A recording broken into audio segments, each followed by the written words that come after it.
Hey guys, it's me Shane, and what I'm going to do now, I'm going to review a new anime that just came out today. Actually, the same day as Digimon, coincidentally. If you remember my videos, didn't break, but I brought you some news telling you about a continuation of Inuyasha called Yashahime, Princess Half Demon, and it's here. Yashahime, Princess Half Demon. It's pretty interesting. I'm going to go ahead and just do a review. Do something real quick. I actually really wanted to watch. I was hoping to finish Inuyasha myself before this came out, but things happen. That's how life goes. Excuse me. That's how life goes. I'm still going to watch this and hopefully still finish up Inuyasha just to see everything for myself. So, again, there's going to be some mild spoilers, not just with this episode, but if you didn't finish Inuyasha, it's somewhere around 400 episodes, even with the not the filler, but the last season that they finally finished off everything after the mangaka, after she finished up the manga. So here we go, guys. This episode is called Inuyasha Since Then, and it's kind of crazy because what we're introduced to is a character in white that's, bowed before a deputy shogun and his advisor.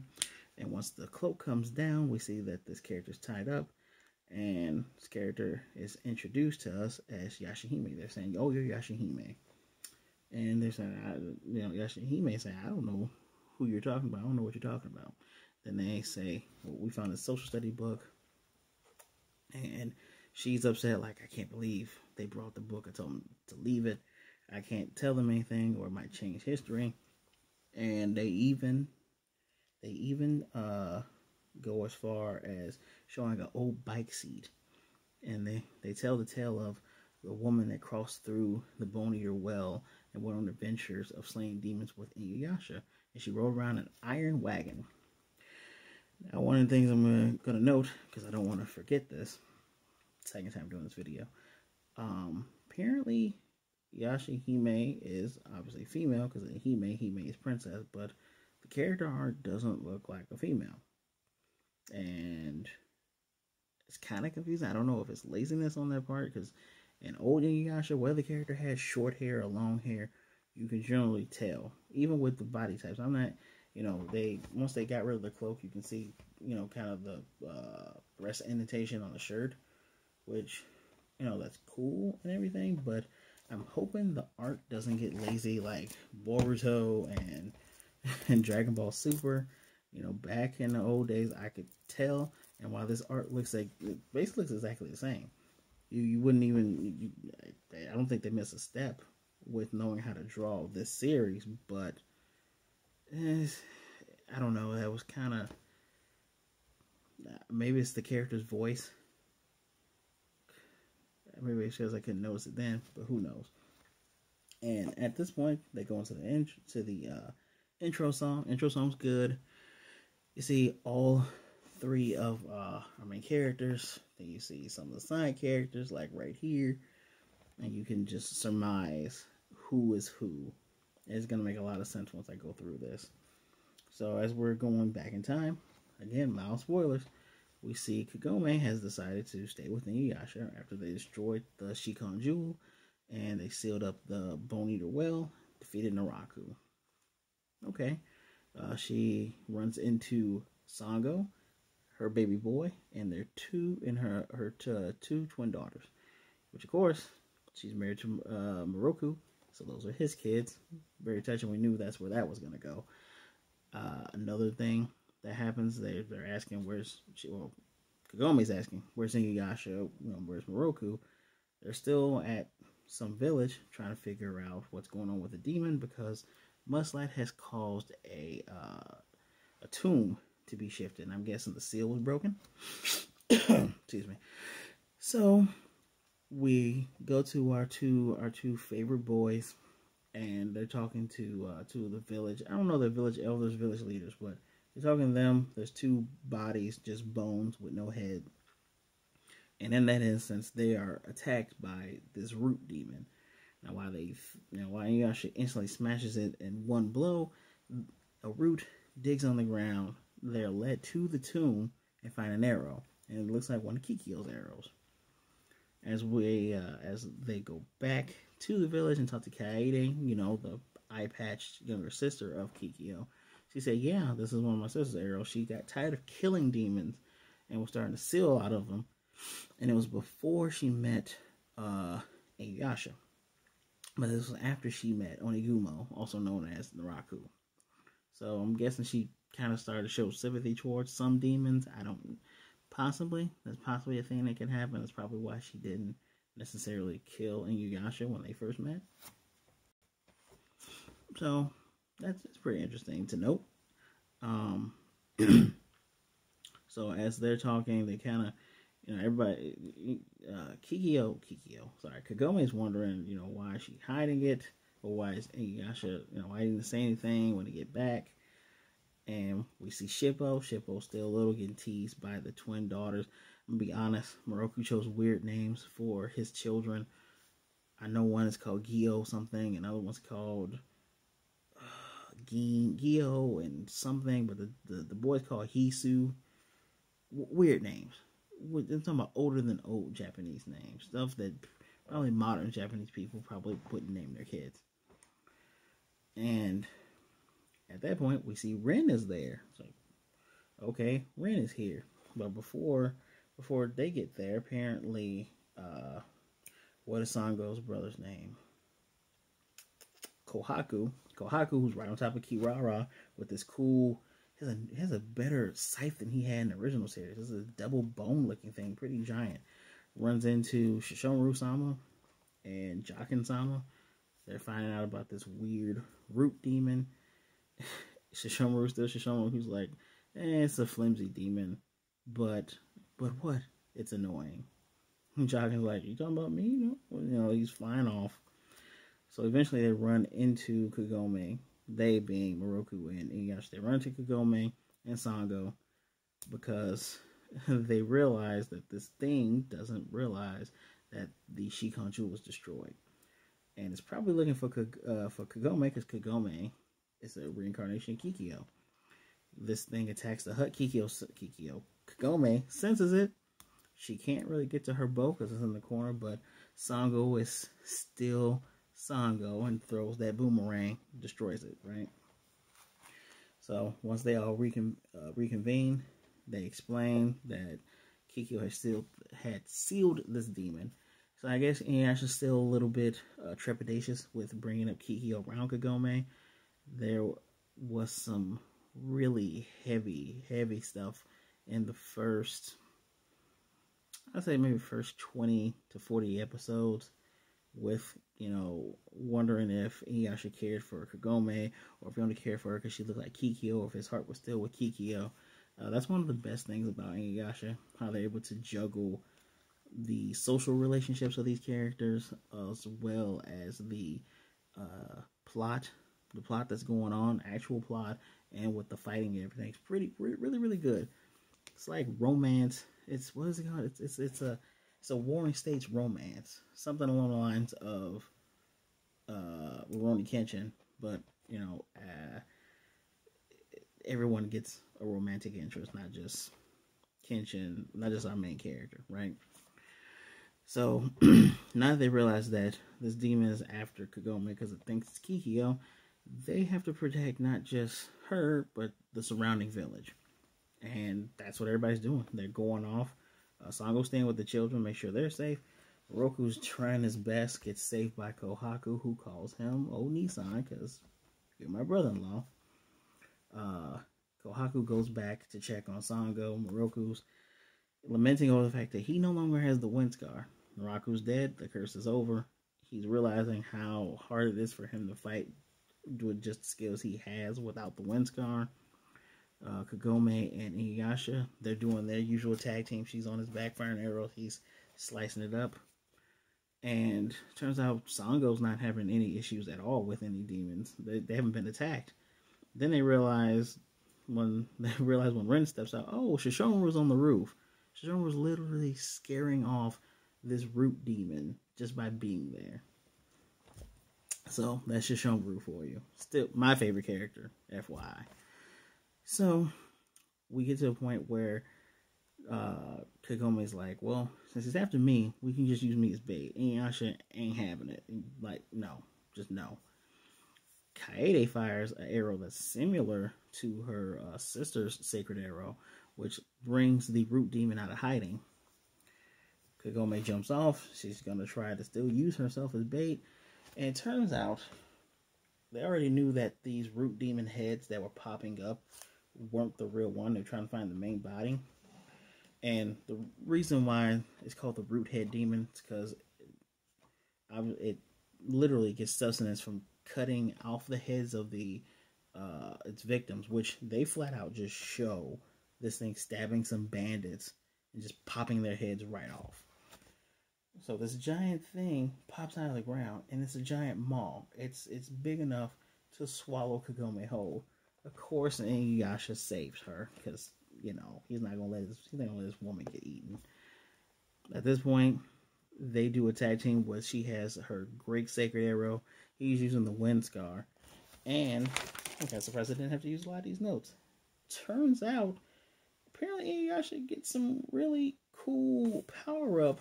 Towards the end, he does this thing called Mido. What's it? Mido Zangetsu. Oh, it is. It's called Mido Zangetsu. Like his blade, the Tetsaiga turns black. He slashes in this giant black orb behind this giant root demon that's just sucking it in like a black hole vortex. Ugh, I really need to catch up because this looked pretty damn cool. So they believe they killed it, but we see a little root that snuck away and lands on a tree.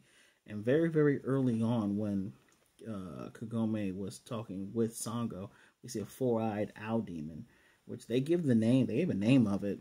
I didn't really pay too much attention to it because it flew off. But the same four-eyed demon flies away from that tree. And as the sun starts to rise, Inuyasha's hassling Kagome about putting herself in danger. She said, I trust you. I knew you were going to get me.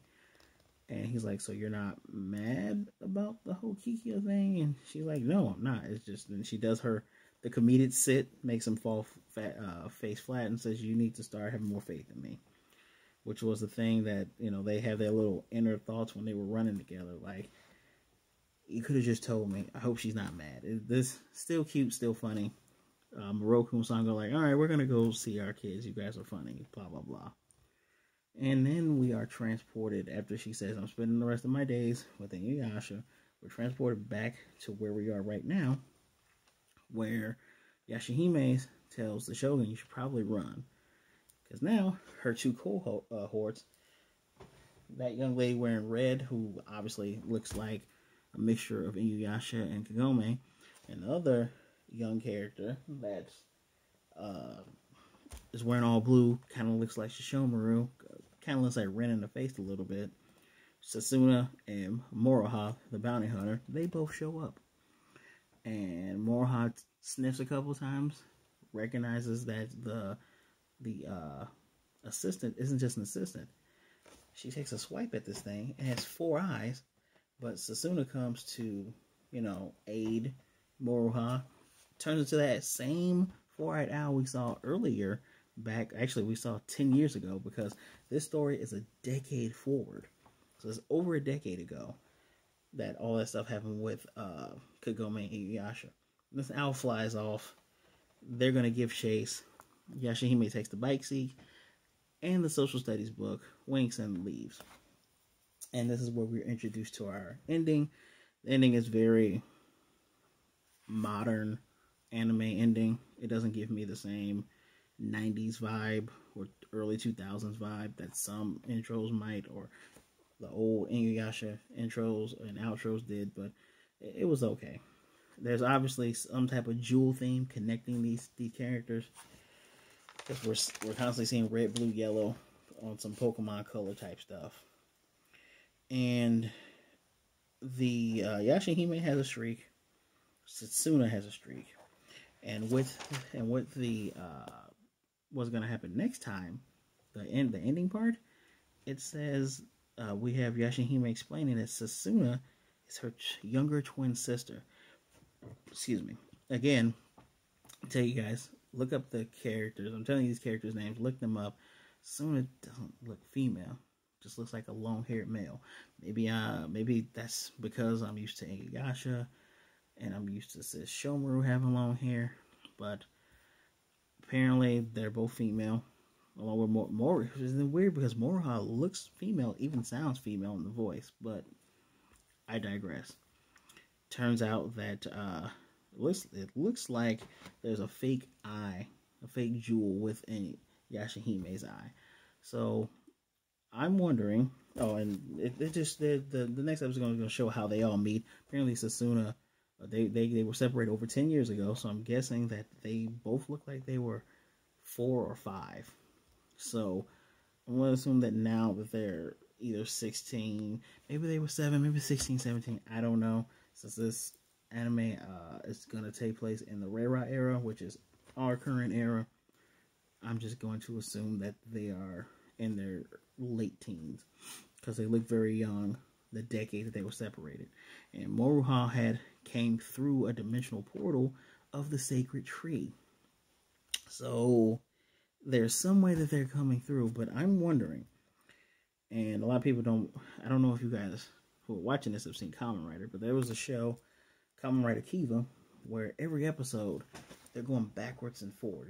You see stuff that happened in 1998, then you see stuff that happened in 2008, which 2008 was the current era. And I'm really hoping that Yashahime doesn't pull a Boruto, doesn't pull a Dragon Ball Super, and I hope that every episode isn't like forward and backwards. Inuyasha has had their time. I personally didn't ask for a sequel, but I'm okay with this as long as it has a good story. Turns out all 3 of these young ladies also have a rainbow jewel. Moroha has a red one. Moroha's outfit from the back looks like it's sewn. It looks like it's a sewn cloak of Inuyasha and probably her mother, Kagome. Yashahime doesn't look like she fits in. She's wearing a white suit. Like a literal white suit. If they were separated, and she was sent to the future? How did they forget each other? How do you not know who your parents are? You understand what I'm saying here? There's a lot of holes in this. I'm hoping it gets explained. I'm hoping it does well. It's 2020. Hopefully 2020 doesn't ruin this. But what I'm going to do is I'm going to review it. I don't know if I want to give it a score yet. I'm willing to give Digimon a score because I know what I'm looking for, but this kind of seemed like much of the same. It's not bad. If I were to give it a score, I'd give it a 3. I mean, they showed us the old characters, and it's kind of I don't want to say it's a goodbye, because if you saw everything else that was wrapped up, that was your goodbye. But it's kind of saying, hey, we're going to ease you into seeing these newer characters, because this is going to be all about them. The intro even showed that. They have their nice little cross-section attack where they're all slashing. It's obvious that Moroha is Inuyasha and Kagome's daughter, because she has a sword that has an emblem of a dragon on it that looks like the dragon that Inuyasha killed to get his wind scar. And she also has a bow and arrow. The daughters that are obviously Shishomaru's daughters, they have weapons similar to the things he would use. Sasuna has a Naginata, and Yashahime has a sword. Very nice looking white sword. So, with all this, this is kind of an average kind of episode. Wasn't bad. Wasn't super amazing. I give it a 3. I'm hoping that next week's episode, I'm hoping that opening sheds more light on this. I'm really hoping we don't get a Naruto where these characters don't know who their parents are until later on. I'm not looking forward to that. That's a thing. I do not want that to be a thing. So, tell me what you guys think. You're going to watch this? I hope you do. Give it a try. I'm willing to give most animes a try nowadays because I've seen almost all of them. Please, remember to like, comment, and subscribe, and hit that notification bell so you can get notified of more videos like this. Probably put this out on Sunday too. Probably put it out Sunday afternoon. So you guys might end up getting 3 videos out of me during the week. So, as always, please be good, be blessed, wear a mask, Black Lives Matter, and I will definitely be seeing you next time.